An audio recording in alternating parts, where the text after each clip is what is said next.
Hello my dear students. आज हम प्रश्न पत्रों को हल करने की कड़ी में साइंस मॉडल पेपर के केमिस्ट्री पोर्शन को हल करेंगे और बीच में अगर कोई प्रॉब्लम हो आपको समझने में तो आप जो है हमें कमेंट करिएगा, हम उसको समाधान करने की पूरी कोशिश करेंगे। तो आइए हम प्रश्न को प्रारंभ करते हैं बिना किसी देरी के। इसमें जो केमिस्ट्री के क्वेश्चन है वो क्वेश्चन नंबर 11 से स्टार्ट हुए हैं। तो आइए देखा जाए क्वेश्चन नंबर 11 क्या है। ये है रासायनिक समीकरणों को हम किस नियम के कारण संतुलित करते हैं। तो यहाँ पे देखिए हमारे पास 4 विकल्प हैं। पहला है द्रव्यमान संरक्षण का नियम, दूसरा है स्थिर अनुपात का नियम, तीसरा है डाल्टन का परमाणु सिद्धांत, चौथा है आवर्त नियम। आइए एक एक करके इनको जल्दी जल्दी हम चर्चा कर लेते हैं। पहला है द्रव्यमान संरक्षण का नियम। ये कहता है कि यदि कोई अभिक्रिया हो रही है तो जो रिएक्टेंट है और जो प्रोडक्ट है उनका जो द्रव्यमान है संरक्षित रहता है। मीन्स रिएक्टेंट का द्रव्यमान बराबर होता है प्रोडक्ट का द्रव्यमान। मीन्स रिएक्टेंट के द्रव्यमान का जो कुल मास होता है और प्रोडक्ट के द्रव्यमान के कुल मास के बराबर होना चाहिए। दूसरा है स्थिर अनुपात का नियम। स्थिर अनुपात का नियम यौगिकों के बारे में बताता है। ये कहता है कि अगर कोई यौगिक है तो उसमें जो तत्व उपस्थित है उनका एक निश्चित अनुपात होता है हमेशा। जैसे कि अगर आप जल लेंगे कभी भी, जल क्या है, एक यौगिक, ये होता है H2, अर्थात जल की कुछ भी मात्रा लें हम, इसमें हाइड्रोजन और ऑक्सीजन के जो द्रव्यमान का अनुपात रहेगा वो निश्चित रहेगा। जैसे फॉर एग्जांपल हाइड्रोजन का मास नंबर होता है 1, तो 2 हाइड्रोजन है तो इसका हो जाएगा 2 टोटल मास, ऑक्सीजन का हो जाएगा 16। तो अगर रेशियो की बात करें तो क्या आ रहा है 2:16 मीन्स 1/8, अर्थात जल हम कभी भी लेंगे उसमें हाइड्रोजन और ऑक्सीजन के परमाणुओं का, तत्वों का जो द्रव्यमानों का अनुपात होगा वो हमेशा होगा 1:8। तीसरा कह रहा है डाल्टन का परमाणु सिद्धांत। डाल्टन का परमाणु सिद्धांत क्या है? डाल्टन ने बताया, परमाणु के बारे में उन्होंने एक परिकल्पना दी। उनके अनुसार प्रत्येक तत्व जो होता है वो बहुत छोटे छोटे कणों से मिलकर बना होता है और उन कणों को कहा जाता है परमाणु। पहला है कि तत्व बहुत छोटे छोटे कणों से मिलकर बना होता है जिनको परमाणु कहते हैं। दूसरा इन्होंने बताया कि प्रत्येक तत्व के परमाणु आपस में सिमिलर होते हैं, आइडेंटिकल होते हैं, अर्थात उनमें उनकी संरचना, उनका साइज वगैरह जो भी होगा वो एक जैसा होगा पूरी तरह से। देखिए इन्होंने इलेक्ट्रॉन प्रोटॉन वगैरह की बात नहीं की है। मीन्स ये इसको फंडामेंटल पार्टिकल मान रहे हैं एटम को। और तीसरा नियम इन्होंने क्या कहा कि जो अलग अलग तत्वों के परमाणु होते हैं उनका गुण अलग अलग होता है, वो एक दूसरे से अलग होते हैं। और चौथा इन्होंने एक और बात बताया कि परमाणु को न तो कभी नष्ट किया जा सकता है और न ही उत्पन्न किया जा सकता है, जो कि गलत है, क्योंकि बाद के रिसर्चेस में ये पता चला कि परमाणु को जो है चेंज किया जा सकता है, तत्व को भी चेंज किया जा सकता है, अलग तत्व भी बदलते हैं। रेडियो एक्टिविटी में बहुत सारे ऐसे नाभिकीय क्रियाएं हैं जिसमें नाभिक बदल जाता है तो तत्व ही बदल जाता है, तो इनका वो नियम हालांकि फेल है। अगला है आधुनिक आवर्त नियम। ये है modern periodic law. Modern periodic law क्या कहता है कि तत्वों के भौतिक तथा रासायनिक गुण, एक इसकी बात कर रहा है, भौतिक तथा रासायनिक गुण जो होते हैं इनके बारे में बताता है। क्या कहता है कि ये परमाणु क्रमांकों के आवर्ती फलन होते हैं। किसके?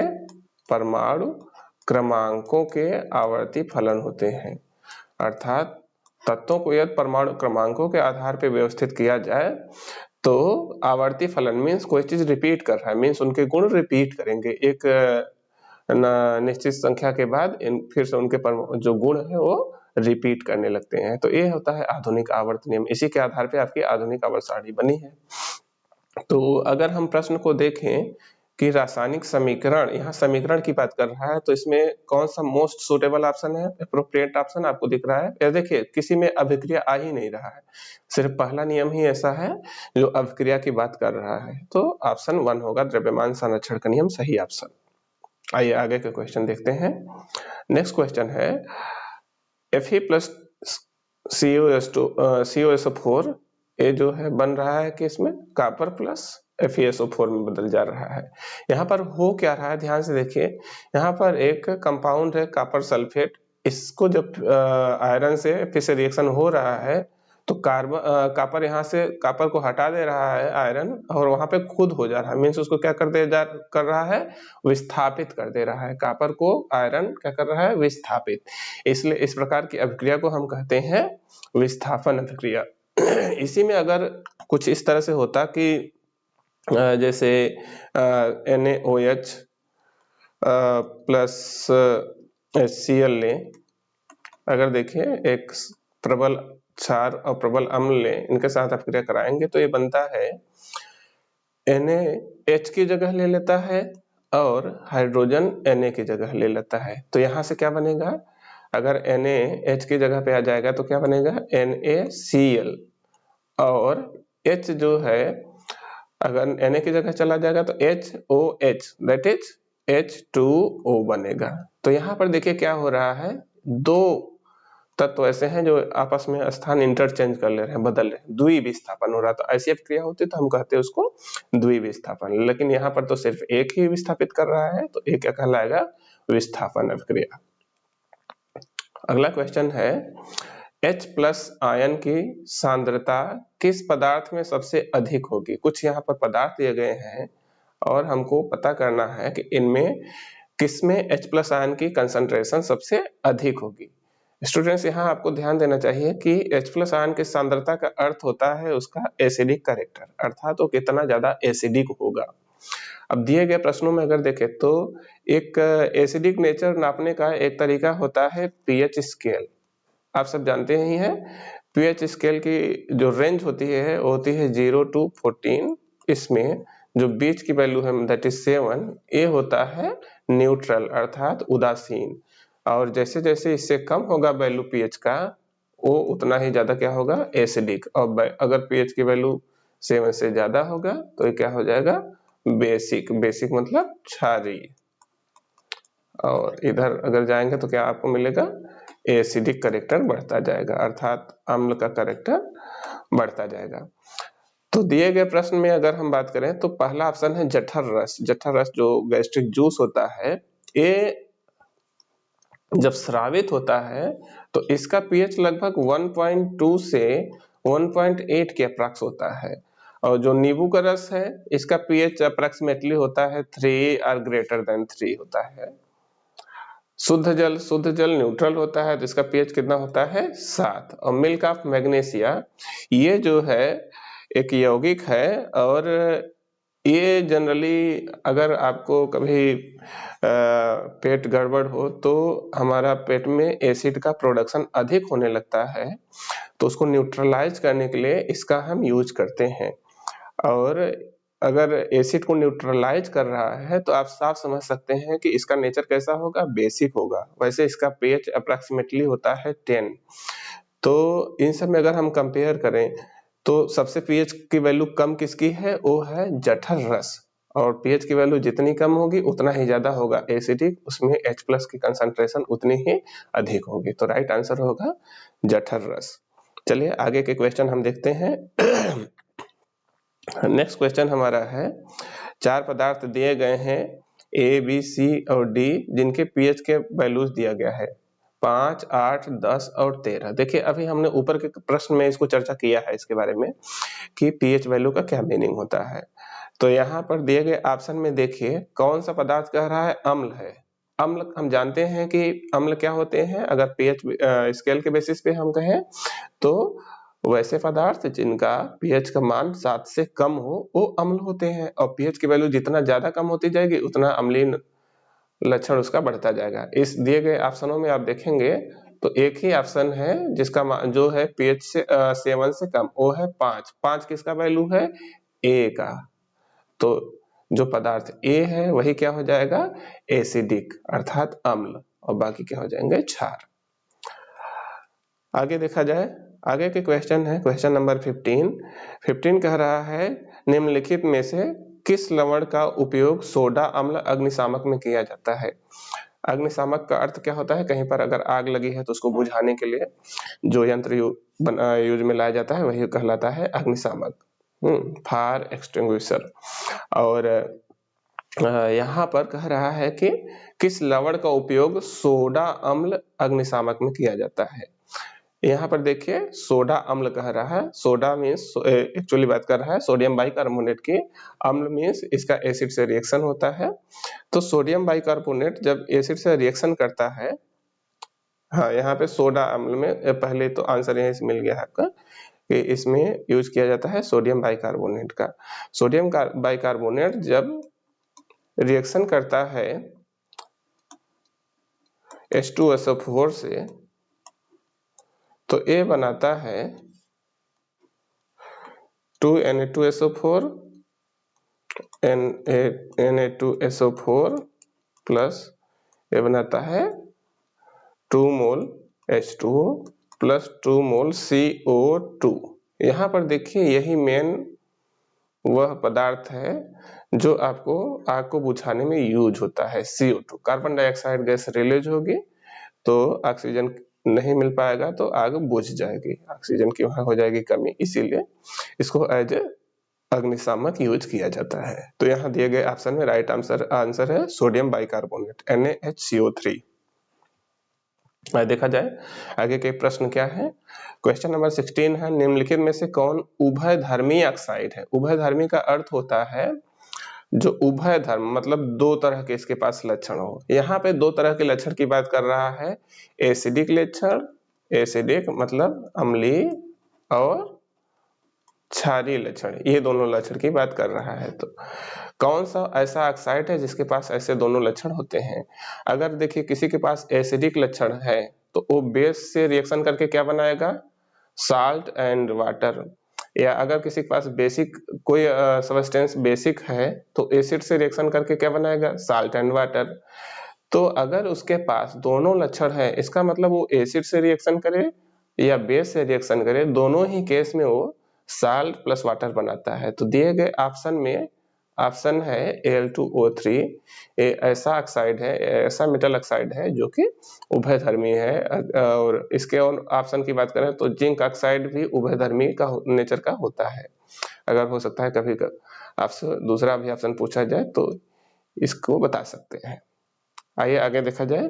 क्वेश्चन नेक्स्ट क्वेश्चन है 17, दिए गए तत्वों के इलेक्ट्रॉनिक विन्यास में उत्कृष्ट गैस का इलेक्ट्रॉनिक विन्यास। उत्कृष्ट गैस जो है इनको हम नोबल गैस भी कहते हैं और अक्रिय गैस भी कहते हैं।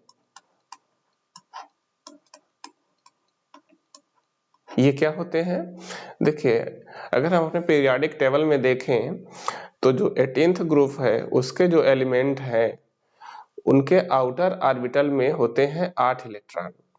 और अगर हम अक्रिय शब्द की बात करें, देखिए अक्रिय का मतलब जो किसी से क्रिया न करे। कोई तत्व पहले आपको पता होना चाहिए कि क्रिया करता क्यों है। देखिए किसी भी एलिमेंट के लिए जो मोस्ट स्टेबल कॉन्फ़िगरेशन होती है वो होती है उसके बाहर के ऑर्बिटल में, आउटमोस्ट ऑर्बिटल में 8 इलेक्ट्रॉन होने चाहिए। तो सभी एलिमेंट के आउटर ऑर्बिटल में तो 8 इलेक्ट्रॉन होते नहीं, तो क्या करता है एलिमेंट अपने को स्टेबल बनाने के लिए, फॉर मेकिंग स्टेबल, ये क्या करता है अपने को स्टेबल बनाने के लिए क्या चाहेगा कि हमारे आउटर ऑर्बिट में 8 इलेक्ट्रॉन हो जाए। अब 8 इलेक्ट्रॉन अगर उसके पास नहीं है तो उसके लिए क्या करता है, अगर इलेक्ट्रॉन जैसे बहुत ही कम है तो उसको किसी को दे देता है, डोनेट कर देता है। या अगर थोड़ा सा कमी है जैसे 7 इलेक्ट्रॉन है तो वो क्या करेगा, कोशिश करेगा कि कहीं और से एक इलेक्ट्रॉन मिल जाए। मीन्स इलेक्ट्रॉन का वो क्या करेगा, लेन देन करेगा या तो करता है साझेदारी। साझेदारी मीन्स शेयरिंग। तो इन्हीं के थ्रू इलेक्ट्रॉन का लेन देन करके वो अपने कोष में, आउटर मोस्ट कोष ऑर्बिटल में 8 इलेक्ट्रॉन को पूरा करता है और इस तरह से बॉन्ड बनाता है। तो अक्रिय गैस वे ऐसे एलिमेंट होते हैं जिनके आउटर ऑर्बिट में पहले से ही 8 इलेक्ट्रॉन है। अगर पहले से ही 8 इलेक्ट्रॉन है तो क्या करेगा, इसको किसी से स्टेबल बनने के लिए इलेक्ट्रॉन के लेन देन की आवश्यकता नहीं है, तो किसी से रिएक्शन जनरली नहीं करता है। तो अगर दिए गए ऑप्शन को हम ध्यान से देखें तो इसमें कौन से ऑप्शन में आउटर मोस्ट ऑर्बिट में 8 इलेक्ट्रॉन है, वो है ऑप्शन सी। तो यही होगा अक्रिय गैस का इलेक्ट्रॉनिक विन्यास। और ये 2-8 किसका होता है, हम जानते हैं हीलियम का मास एटॉमिक नंबर होता है 2। हीलियम के बाद अगला एलिमेंट कौन होता है अक्रिय गैसों में, वो है नियान। नियान का कॉन्फ़िगरेशन होता है 2 और 8। हीलियम, नियान, आर्गन, फिर आता है क्रिप्टॉन, फिर आता है जेनान एंड रेडॉन। तो ये गैसेस होती हैं नोबल गैसेस। आइए नेक्स्ट क्वेश्चन देखते हैं। अगला प्रश्न है क्वेश्चन नंबर 18, निम्नलिखित में से कौन असंतृप्त हाइड्रोकार्बन है। असंतृप्त मीन्स अनसैचुरेटेड। स्टूडेंट्स आप जानते हैं कि हाइड्रोकार्बन जो है संतृप्त का अर्थ होता है सभी बॉन्ड सिंगल बॉन्ड हो। एक सिंपल वे में समझते हैं, संतृप्त का अर्थ है कि वहां कुछ और उसको जोड़ने के लिए संभावना न हो। जैसे संतृप्त का अर्थ है भर जाना कोई चीज का, मतलब जैसे यहाँ पर हम एग्जाम्पल की बात करें तो अगर हम C एक सिंगल कार्बन ले तो इसकी वैलेंसी होती है 4। अब इसको अगर 4 हाइड्रोजन इससे जुड़ गए तो ये क्या हो गया संतृप्त, अर्थात इसकी सभी वैलेंसी फिल हो गई, अब कोई और हाइड्रोजन इससे नहीं जुड़ सकता, तो ये क्या कहलाएगा संतृप्त कार्बन है। लेकिन सोचिए अगर ऐसा होता एक कार्बन है और इसको दो कार्बन है यहाँ पर, इनको हम दो ही सी एक एग्जांपल ले रहे हैं C2H4, तो क्या होगा दो कार्बन से दो हाइड्रोजन जुड़ गए, लेकिन इनकी देखिए वैलेंसी पूरी हो नहीं सारे बॉन्ड इसके चारों इलेक्ट्रॉन शेयर नहीं हो पा रहे हैं, इलेक्ट्रॉन की अभी भी कमी, तो क्या करता है एक कार्बन से ही एक और शेयरिंग कर लेता है, बॉन्ड बना लेता है। तो अब क्या होगा देखिए ये हाइड्रोजन की कमी की वजह से हुआ, अर्थात यहाँ पे अभी हाइड्रोजन जुड़ने की पॉसिबिलिटी है। अगर यहाँ हाइड्रोजन चाहे तो कोई बॉन्ड ब्रेक करे और एक हाइड्रोजन इस कार्बन से एक हाइड्रोजन दूसरे वाले से जुड़ सकता है, तो ये क्या कहलाएगा असंतृप्त है, मीन्स यहाँ पॉसिबिलिटी है अभी जुड़ने की।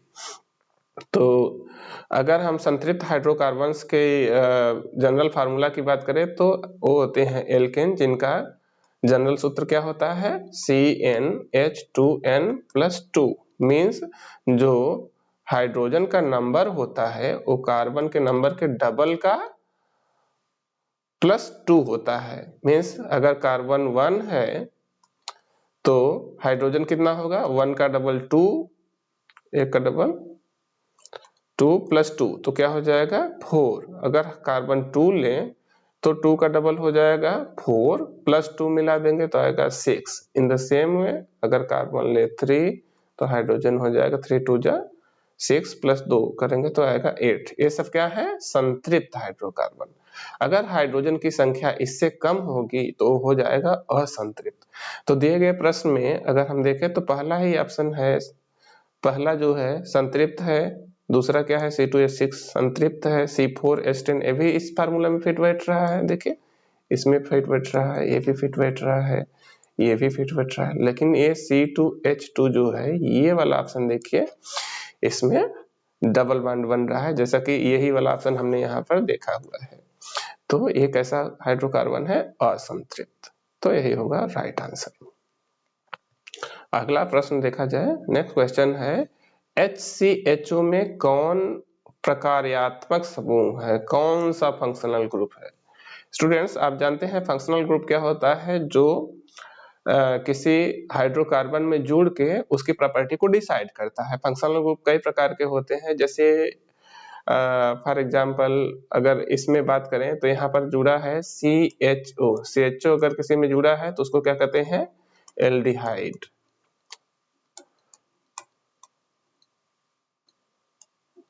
और भी फंक्शनल ग्रुप होते हैं, जैसे अगर कार्बन से 2 एल्किल ग्रुप जुड़े हैं और कार्बन डबल बॉन्ड O बीच में है तो इस तरह के फंक्शनल ग्रुप को हम क्या कहते हैं कीटोन। अगर किसी किसी कार्बन हाइड्रोकार्बन में लास्ट में जुड़ा है OH, तो इसको हम कहते हैं एल्कोहल। ऐसे ही अगर किसी में लास्ट में जुड़ा है COOH, तो इसको क्या कहते हैं? Carboxylic acid. ये होता है कार्बोक्सिलिक एसिड। तो जरा आइए देखा जाए दिए गए ऑप्शन में कौन सा सुटेबल ऑप्शन है। इसमें कह रहा है कौन सा प्रक्रियात्मक समूह है। इसमें फंक्शनल ग्रुप है CHO, तो CHO क्या होता है? एल्डिहाइड। तो दिए गए ऑप्शन में थर्ड ऑप्शन आपका राइट आंसर है एल्डिहाइड। इसमें नंबर ऑफ कार्बन 1 है, तो इसका नाम है फॉर्मेल्डिहाइड। नेक्स्ट क्वेश्चन है, दिए गए तत्वों में किस तत्व में संयोजी इलेक्ट्रॉनों की संख्या लिथियम के बराबर होगी? इसका आसान तरीका स्टूडेंट, आपको पीरियोडिक टेबल याद होना चाहिए। पीरियोडिक टेबल में हम जानते हैं कि अगर किसी ग्रुप में ऊपर से नीचे की तरफ चलते हैं तो उसमें आउटर मोस्ट इलेक्ट्रॉन की संख्या इक्वल होती है, सेम बनी रहती है। तो लिथियम जो ग्रुप है क्षारीय धातुओं का ग्रुप में रहता है सबसे ऊपर। तो इसके ग्रुप में कौन कौन से एलिमेंट आते हैं? Lithium, sodium, potassium, rubidium, caesium and francium. तो इसमें देखिए कौन सा इसमें से दिए गए ऑप्शन में है। तो देखा जाए मैग्नीशियम तो नहीं है, कैल्शियम भी नहीं है, पोटेशियम, देखिए पोटेशियम यहाँ पर है। तो लिथियम के ग्रुप में कौन सा एलिमेंट एग्जिस्ट कर रहा है? वो है potassium. That is the right answer. तो देखिए यहाँ पर क्वेश्चन नंबर 34 जो है ये केमिस्ट्री का क्वेश्चन है। कह रहा है कि दिए गए चित्र में कौन सी अभिक्रिया हो रही है, अभिक्रिया का समीकरण लिखिए। यहाँ पर देखिए स्टूडेंट, समीकरण ऑलरेडी दिया हुआ है, इसको चित्र को देखकर पहचानना था, लेकिन यहाँ पहले से दिया हुआ है समीकरण। तो आपको समीकरण लिखने की जरूरत नहीं है। हाँ, यहाँ पर क्या हो रहा है देखिए, समीकरण को ध्यान से देखेंगे तो 2AgCl यहाँ पे एक बर्तन में रखा गया है, इस पर सनलाइट पड़ रही है, AgCl रखा गया है अर्थात सिल्वर क्लोराइड, और सनलाइट जब पड़ रही है तो क्या हो रहा है, एक टूट जा रहा है दो पार्ट में, Ag में और मतलब सिल्वर में और क्लोरीन में टूट जा रहा है, विखंडित हो जा रहा है। तो इसीलिए इसको हम क्या कहते हैं?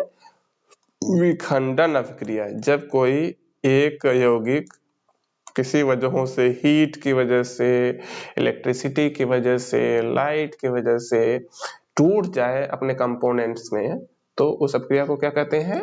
विखंडन अभिक्रिया। इंग्लिश में क्या कहेंगे इसको? Decomposition reaction. यहाँ क्या हो रहा है? डिकम्पोज हो रहा है, तो इसीलिए अभिक्रिया क्या कहलाएगी? Decomposition reaction. और ये जो है अभिक्रिया ऐसे ही सिल्वर क्लोराइड जो है सिल्वर ब्रोमाइड के साथ भी होती है। मींस अगर 2AgBr लेंगे आप, इसको भी ऐसे ही अगर रखेंगे सनलाइट में तो ये भी टूट जाता है 2Ag में प्लस Br2, अर्थात सिल्वर में और ब्रोमीन गैस में टूट जाता है। तो ये अभिक्रिया कहलाती है विखंडन अभिक्रिया, डिकम्पोजिशन रिएक्शन। अगला क्वेश्चन है question number 35। Right the name of two elements. दो तत्वों का नाम लिखिए जिसका बाहरी कोश पूर्ण हो। स्टूडेंट्स, अभी हम लोगों ने थोड़ी देर देखिए पहले पढ़ा ही है कि बाहरी कोश पूर्ण का क्या अर्थ है? जिसमें बाहर कोश में 8 इलेक्ट्रॉन हो, और वो होते हैं अक्रिय गैसेस। तो अक्रिय गैस आपने देखा ही था कौन कौन सी होती हैं, उनके बारे में तो हम लोग देख चुके हैं, लेकिन आइए फिर से लिख लेते हैं। वो है helium, neon, argon, krypton, xenon and radon. तो ये सब क्या है? अक्रिय गैसेस। इसमें से कोई भी दो लिख सकते हैं आप, इनका बाहरी कोश पूर्ण है। नेक्स्ट क्वेश्चन है, व्हाट इज होमोलोगस सीरीज। समजातीय श्रेणी क्या है? समजाति, देखिए नाम से ही लग रहा है, जाति, समजाति मतलब समान जाति की, मतलब उनके अंदर गुण जो हो एक समान हो। तो ऐसे तत्व एक्चुअल में कौन होते हैं? ऐसे कंपाउंड्स जिनका जनरल फार्मूला सेम हो, बस डिफरेंस होता है इसमें लेंथ ऑफ कार्बन चेन। तो एक चीज यहाँ से और क्लियर हो रहा है कि जनरली ये क्या होते हैं, हाइड्रोकार्बन। ऐसे हाइड्रोकार्बन जिसमें लेंथ ऑफ कार्बन चेन खाली डिफरेंस हो लेकिन उनका जनरल फार्मूला सेम हो, तो ऐसे यौगिकों को समूह जो है, जो श्रेणी मिलती है, उसको हम क्या कहते हैं, समजातीय श्रेणी। जैसे फॉर एग्जांपल बात करें तो आपका हो गया एल्केन। एल्केन क्या है, एक सीरीज है, सीरीज ऑफ कंपाउंड्स। इसमें कौन कौन आते हैं, जैसे आपका CH4, C2H6, C3H8, इन सब का जनरल फार्मूला क्या है, CnH2n+2। तो जनरल फार्मूला सेम है, इनका गुण भी लगभग मैच करता है। तो ये सारे के सारे एक सीरीज बना रहे हैं जिसको क्या कहेंगे, समजातीय श्रेणी। ऐसे ही लिख सकते हैं एल्कीन, या फंक्शनल ग्रुप वाले भी हो सकते हैं। अगर एक फंक्शनल ग्रुप वाले हाइड्रोकार्बन है तो उन सबकी प्रॉपर्टी सेम होगी और सब क्या कहलाएंगे, समजातीय श्रेणी। आइए आगे के क्वेश्चन देखा जाए।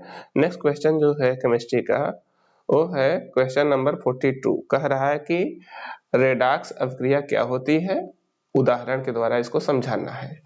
स्टूडेंट्स, यहाँ पर आपको पता होना चाहिए कि रेडॉक्स का अर्थ क्या होता है। रेडॉक्स का अर्थ है रिडक्शन। इसमें दो शब्द मिलकर बना हुआ है, एक है रिडक्शन और एक टर्म है इसमें ऑक्सीडेशन।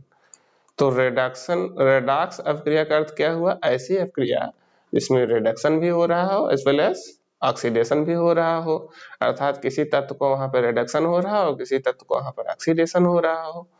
तो ऐसी अभिक्रिया को हम कहते हैं रेडॉक्स अभिक्रिया। बहुत सिंपल सी डिफिनीशन है, ऐसी अभिक्रिया जिसमें ऑक्सीडेशन और रिडक्शन दोनों साथ में हो रहे हो, तो ऐसी अभिक्रिया को कहा जाता है रेडॉक्स अभिक्रिया। अब इसमें थोड़ा सा आपको पता होना चाहिए कि रिडक्शन और ऑक्सीडेशन का अर्थ क्या है। अगर बेसिक डेफिनेशन की बात करें तो ऑक्सीडेशन का मतलब होता है कंबाइनिंग ऑफ ऑक्सीजन। मतलब अगर किसी तत्व से ऑक्सीजन क्या हो रहा है, कंबाइन हो रहा है, तो उसको उस तत्व क्या हो जाएगा, ऑक्सीडेशन। और कोई तत्व अगर ऑक्सीजन को लूज कर रहा है, मतलब लूज करने का मतलब क्या है, छोड़ रहा है, तो वो तत्व क्या होता है, रिड्यूस हो जाता है, उसका होता है रिडक्शन। अभी आप हायर क्लासेस में जाएंगे तो आप वहां पर कॉन्सेप्ट ऑफ ऑक्सीडेशन नंबर पढ़ेंगे, ऑक्सीकरण संख्या के बारे में पढ़ेंगे। तो आप कहेंगे अगर ऑक्सीकरण संख्या बढ़ रही है तो ऑक्सीडेशन, ऑक्सीकरण संख्या अगर घट रही है तो उसको हम कहते हैं रिडक्शन। हालांकि आपका यहाँ इतने से काम चल जाएगा। आइए एग्जांपल लिख ले रहे हैं, जैसे कि कॉपर ऑक्साइड है CuO+H2, इसको अगर मिलाएंगे तो ये बनता है Cu+H2O। इसमें ध्यान से देखिए, यहाँ पर क्या हो रहा है, यहाँ पर है कॉपर ऑक्साइड, कॉपर का ऑक्साइड है, कॉपर के साथ ऑक्सीजन जुड़ा हुआ है, लेकिन इस रिएक्शन के दौरान क्या हो रहा है, कॉपर से प्रोडक्ट में देखिए कॉपर अकेले है, मींस इसने ऑक्सीजन को लूज कर दिया, ऑक्सीजन को छोड़ दिया है। तो कॉपर का क्या हुआ, लूज करने का मतलब क्या होगा, इसका रिडक्शन हो रहा है। और गेन किसने किया है ऑक्सीजन को, हाइड्रोजन ने। तो कॉपर का हुआ रिडक्शन और हाइड्रोजन का क्या हुआ है, ऑक्सीडेशन। तो इस अभिक्रिया में देखिए रिडक्शन और ऑक्सीडेशन दोनों साथ साथ हो रही हैं, तो ऐसी अभिक्रिया को कहते हैं रेडॉक्स अभिक्रिया। जनरली हमेशा ऐसा होता है कि अगर कोई अभिक्रिया में कोई ऑक्सीडाइज हो रहा है तो दूसरा रिड्यूस होगा ही होगा। आइए आगे के क्वेश्चन देखते हैं।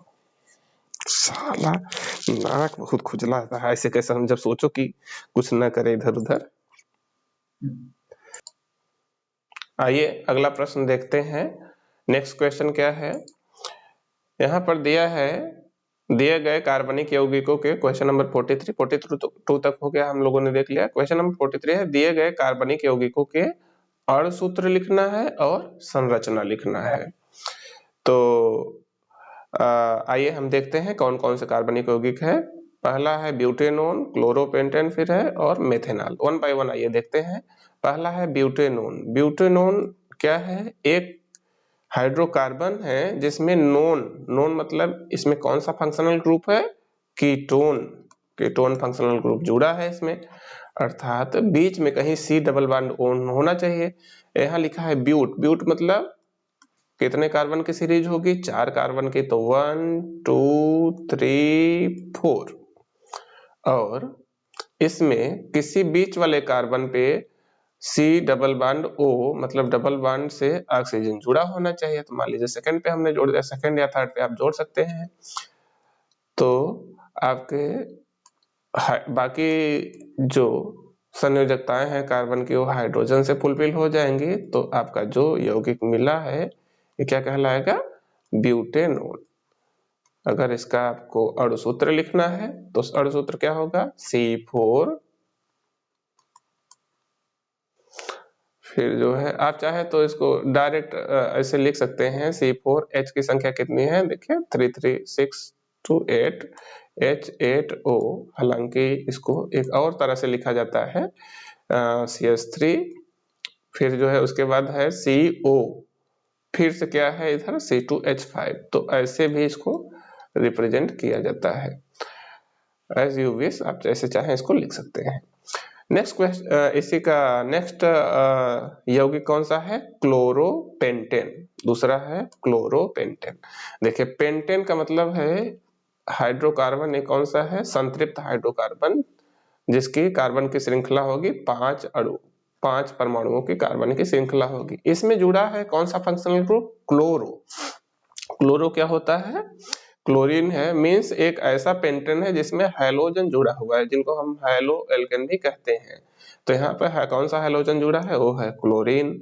मींस पेंटेन आप सिंपली बनाइए कार्बन के परमाणुओं की ऐसी श्रृंखला जिसमें कितने कार्बन परमाणु हो जाए, पेंटेन मींस 5 कार्बन परमाणु।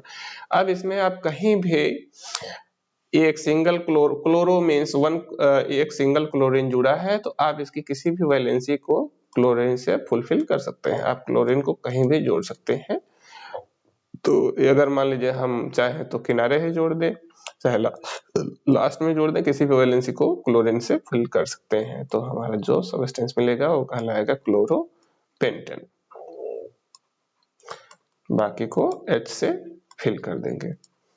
इसका अणुसूत्र लिखने की बात आई तो इसमें कार्बन की संख्या पहले से ही है 5।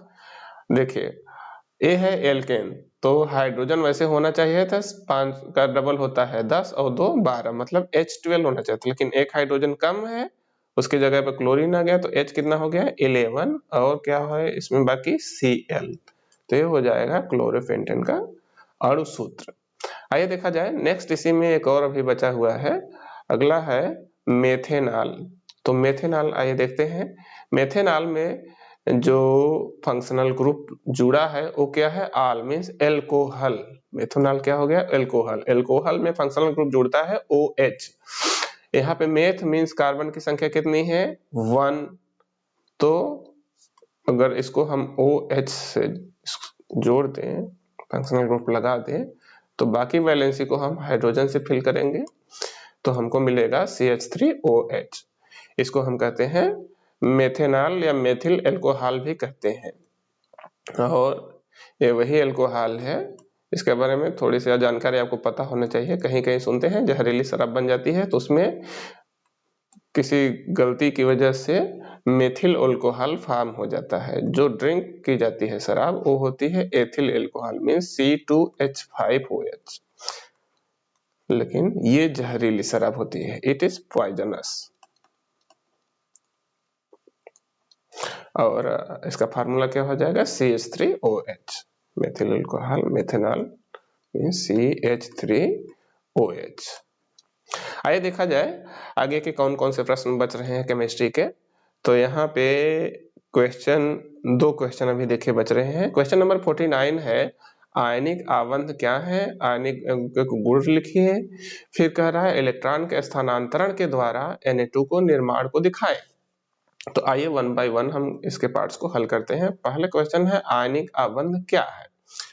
देखिए स्टूडेंट्स, आयनिक आबंध में आबंध मींस क्या है, बंध। कौन सा बंध है, आयनिक। आयन, इसमें जो शब्द आ रहा है वो है आयन। तो पहले आपको पता होना चाहिए आयन होता क्या है।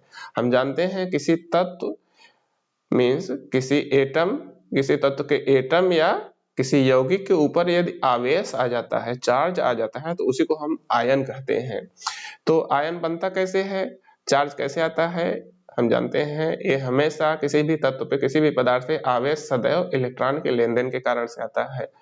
तो यदि कोई तत्व ऐसा है जो इलेक्ट्रॉन को क्या करे, डोनेट कर देता है, तो जो डोनेट करता है उस पर कैसा आवेश आ जाता है, धन आवेश। जैसे फॉर एग्जांपल हम बात करें, सोडियम और क्लोरीन ले रहे हैं, हम जानते हैं सोडियम के आउटर ऑर्बिट में कितना इलेक्ट्रॉन होता है, इसका कॉन्फ़िगरेशन होता है 281। तो इसके बाह्य कोश में कितने इलेक्ट्रॉन है, 1 इलेक्ट्रॉन है। और क्लोरीन के बाह्य कोश में होते हैं 7 इलेक्ट्रॉन। तो अगर इसको 8 पूरा करना है तो 1 इलेक्ट्रॉन की इसको आवश्यकता है, और इसको 1 इलेक्ट्रॉन अगर लूज कर दे तो इसके बाह्य कोश जो बचेगा उसमें 8 इलेक्ट्रॉन हो जाएंगे, अर्थात दोनों ही स्टेबल कॉन्फ़िगरेशन को अचीव कर लेंगे।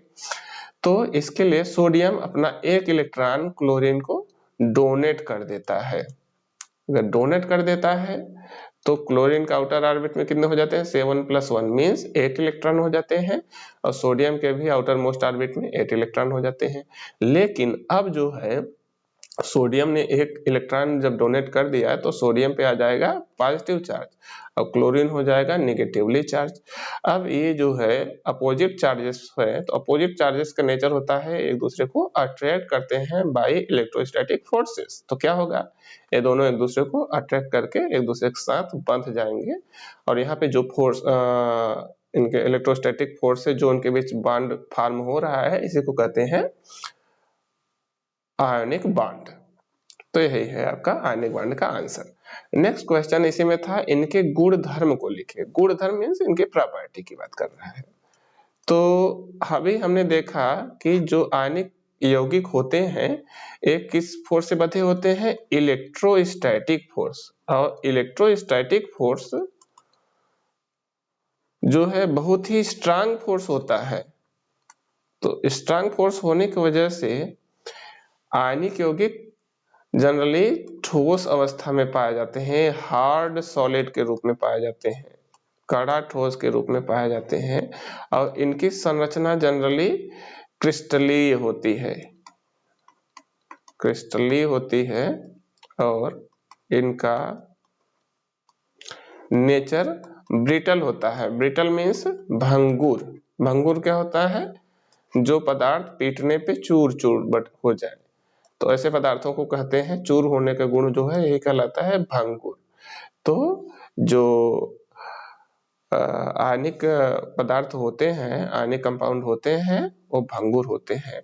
और अगर हम ध्यान से देखें तो ये जो इलेक्ट्रॉन की बात करें, यहाँ सोडियम ने 1 इलेक्ट्रॉन क्लोरीन को दे दिया। अब ये इलेक्ट्रॉन क्लोरीन के पास है, अब ये फ्री नहीं है, तो यहाँ पे फ्री इलेक्ट्रॉन अवेलेबल नहीं होते हैं। तो इस वजह से इनको अगर हम डायरेक्ट इनको सर्किट में कनेक्ट करें कहीं इलेक्ट्रिक सर्किट में, तो इसमें विद्युत प्रवाह नहीं होगा, अर्थात ये किसका काम करेंगे, इंसुलेटर का। क्योंकि इंसुलेटर क्यों, क्योंकि यहाँ पर फ्री इलेक्ट्रॉन नहीं है जो कि इलेक्ट्रिसिटी को कंडक्ट करें। तो लेकिन अगर इनको हम वाटर में इनका विलयन बनाए, सॉल्यूशन बनाए, तो ये फिर से आयन के रूप में टूट जाते हैं, और आयन के रूप में अगर टूट गए तो वो फ्री चार्ज कैरियर का काम करते हैं। मीन्स दे कंडक्ट इलेक्ट्रिसिटी कब, when they are solved in water, they make solution with water. जब इनको हम पानी के साथ विलयन बनाते हैं तो सॉल्यूशन के स्टेट में ये गुड कंडक्टर का काम करते हैं, क्योंकि यहाँ पर ढेर सारे आयन बन जाते हैं। अगला प्रश्न है, नहीं इसी में अभी देखिए, इसी में कुछ पार्ट अभी बाकी है, तो इसको पहले हटा दिया जाए ताकि हमारे पास जगह मिल जाए हम लोगों को डिलीट करने के लिए, फिर से लिखने के लिए। इसी में देखिए रिमेनिंग पार्ट है, इलेक्ट्रॉन के स्थानांतरण द्वारा Na2O के निर्माण को दिखाइए। हमें दिखाना है Na2O कैसे बनेगा इलेक्ट्रॉन के स्ट्रक्चर से। तो मान लीजिए यहाँ पर Na का एटम है, यहाँ पर है ऑक्सीजन का एटम। हम जानते हैं कि ऑक्सीजन के आउटर मोस्ट ऑर्बिट में कितने इलेक्ट्रॉन होते हैं? 6। मान लीजिए हमने ऑक्सीजन के इलेक्ट्रॉन को डॉट से दिखाया है और सोडियम के इलेक्ट्रॉन को क्रॉस से दिखा रहे हैं। हम जानते हैं सोडियम के पास एक ही इलेक्ट्रॉन होता है आउटर मोस्ट ऑर्बिट में, तो अगर ये इलेक्ट्रॉन को डोनेट कर दे तो ये स्टेबल कन्फिग्रेशन फाइंड कर लेगा, और ऑक्सीजन के में 6 है तो अगर इसको 2 और मिल जाए तो ये भी स्टेबल कन्फिग्रेशन को अचीव कर लेगा। तो एक सोडियम एक इलेक्ट्रॉन को शेयर करता है तो 2 सोडियम मिलकर 2 इलेक्ट्रॉन ऑक्सीजन को दे देते हैं, तो सोडियम बन जाते हैं आयन, धन आयन, और ऑक्सीजन 2 इलेक्ट्रॉन को लिया तो कैसा बन जाता, क्या हो जाता है? ऋण आयन। तो ये 2 सोडियम 2Na प्लस 1 ऑक्सीजन मिलकर क्या बन जाएंगे? Na2O। यही होता है इसका निर्माण इस तरह से। अगला क्वेश्चन है क्वेश्चन नंबर 50। मिसेल क्या है? Explain the mechanism of soap cleaning process. Micelle क्या है? साबुन की सफाई प्रक्रिया की क्रियाविधि बताइए, साबुन कैसे कार्य करता है। तो स्टूडेंट्स, इसमें जो महत्वपूर्ण जानकारी है वो ये है कि आपको पता होना चाहिए साबुन का जो अणु होता है ये इसके 2 एंड होते हैं और दोनों एंड का नेचर अलग अलग होता है। मींस इसका जो एक एंड होता है ये हाइड्रोफिलिक होता है, अर्थात ये पानी के अणुओं से चिपक जाता है, और दूसरा एंड जो होता है वो होता है हाइड्रोफोबिक। एक एंड होता है हाइड्रोफिलिक और दूसरा एंड होता है हाइड्रोफोबिक। हाइड्रोफोबिक का अर्थ जानते हैं आप लोग ना? पानी से डर, अर्थात ये पानी से दूर भागता है। लेकिन ये हाइड्रोफोबिक वाला जो पार्ट है ये हाइड्रोकार्बन को अट्रैक्ट करता है। मीन्स हाइड्रोकार्बन अगर रहा कहीं तो उससे चिपक जाएगा ये, लेकिन ये पानी से नहीं चिपकता, पानी से दूर भागता है लेकिन हाइड्रोकार्बन को अट्रैक्ट करता है। और जो दूसरा पोर्शन है इसका, दूसरा सिरा साबुन के अणु का, वो हाइड्रोफिलिक होता है, मीन्स पानी को अट्रैक्ट करता है। तो यदि कभी साबुन को पानी में घोला जाता है तो जनरली देखिए यहाँ पर स्ट्रक्चर है इस तरह से, जो साबुन के अणु है देखिए इसमें ये वाला जो हिस्सा है गोला गोला बना है ये है हाइड्रोफिलिक पोर्शन, ये जो है पानी से चिपक जाता है। और जो दूसरा पोर्शन है जो यहाँ पे देखिए टेढ़ा टेढ़ा इसका लंबा सा निकला हुआ है, ये धारी की तरह में, तो ये इसका हाइड्रोफोबिक पार्ट है, मतलब ये पानी से दूर भागता है। तो साबुन के अणु जो है अगर सतह पे है, पानी के जैसे सतह है, तो ये क्या करते हैं इस तरह से अरेंज हो जाते हैं कि इनका जो हाइड्रोफोबिक पार्ट है वो पानी के ऊपर निकला रहे और हाइड्रोफिलिक पार्ट पानी के अंदर रहे, तो इस तरह से व्यवस्थित कर लेते हैं। लेकिन पानी के अंदर जो अणु होते हैं ये क्या करेंगे, यहाँ पे तो कोई फ्री मुक्त सतह है नहीं, तो ये अपने आप को इस तरह से व्यवस्थित कर लेते हैं कि इनका जो हाइड्रोफोबिक पार्ट है उसको पानी टच न करे, अर्थात ये आपस में इकट्ठा होकर ऐसा एक समूह बना लेते हैं जिसमें हाइड्रोफोबिक पार्ट अंदर की तरफ हो जाए और हाइड्रोफिलिक पार्ट जो है ये पानी के कांटेक्ट में रहे। तो ये जो संरचना बन रही है इस तरह से, इसी संरचना को कहते हैं मिसेल, इसी संरचना का नाम है मिसेल। अब इसका नेक्स्ट क्वेश्चन है साबुन की सफाई प्रक्रिया, अर्थात साबुन एक कार्य कैसे करता है। तो अभी स्टूडेंट्स हमने देखा कि इस साबुन के अणु का जो हाइड्रोफोबिक पार्ट होता है, अर्थात जो पानी से दूर भागता है, वो हाइड्रोकार्बन को या ग्रीस को, डस्ट को, इन सबको अट्रैक्ट करता है। तो जब पानी में साबुन को घोलते हैं और वहां पे कोई डस्ट पार्टिकल मिलता है तो हाइड्रोफोबिक पार्ट क्या करता है, उससे चिपक जाता है, उसको कैच कर लेता है और चारों तरफ से साबुन के ढेर सारे अणु का हाइड्रोफोबिक पार्ट उससे चिपक जाता है और हाइड्रोफिलिक पार्ट पानी के कांटेक्ट में चिपका रहता है। तो एक तरह से हम देख रहे हैं कि जो डस्ट पार्टिकल है या ग्रीस पार्टिकल है वो क्या हुआ है, ट्रैप हो गया है, मिसेल के अंदर ट्रैप हो गया है। अब जब पानी से हम उसको धुलेंगे कपड़े को, तो पानी जब बहेगा तो पानी के साथ ये पूरा का पूरा संरचना भी निकल के चला जाता है, क्योंकि ये जो बाहर वाला पोर्शन है हाइड्रोफिलिक है, अर्थात ये तो पानी से चिपका है, तो पानी के साथ ये भी निकल जाता है और आपका डस्ट भी साथ में बह के निकल जाता है। इस तरह से कपड़ा सफाई होती है। तो ये हम लोगों ने केमिस्ट्री का सभी प्रश्न हल किया, और इसमें अगर कोई आपको कहीं प्रॉब्लम हो, बीच में डाउट हो, तो आप हमें कमेंट में बताइएगा, हम उसको फिर से कहीं पर सॉल्व करने की कोशिश करेंगे। धन्यवाद।